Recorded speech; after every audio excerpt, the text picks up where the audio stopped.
ಬೇರೆಯವ್ರ ಮನೆಗೆ ಬೆಂಕಿ ಬಿದ್ದಾಗ ತುಪ್ಪ ಸುರಿಯೋ ನೀನು ಈಗ ನಿನ್ ಮನೆಗೆ ಬೆಂಕಿ ಬಿದ್ದಾಗ ನೀರ್ ಹಾಕದ್ ಯಾವ ಲೆಕ್ಕ? ತಪ್ಪು ಮಾಡಬೇಕಾದ್ರೆ ತಪ್ಪು ಅಂತ ಗೊತ್ತಿದ್ರು ತಪ್ಪೇ ಮಾಡ್ತೀವಿ. ಅದು ಅರ್ಥ ಆಗೋಕ್ಕೂ ಮುಂಚೆ ನಾವು ಮಾಡಿರೋ ತಪ್ಪುಗಳೇ ನಮ್ಮನ್ನು ತಿಂದಾಕತ್ತೆ.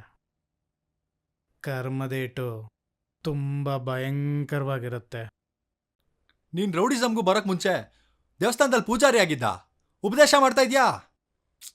ಈಗೇನೋ ಒಂದು ಹುಡುಗಿನ ರೇಪ್ ಮಾಡಿ ಕೊಲೆ ಮಾಡಿದ್ದೀನಿ, ಇದೇನು ಹೊಸ್ತಲ್ವಲ್ಲ? ಓ, ಅವಳು ನಿನ್ ಮಗಳು ಅಂತ ಕೋಪ ಮಾಡ್ಕೋತಿದ್ಯಾ? ತಪ್ಪೇನಿಲ್ಲ ಬಿಡು.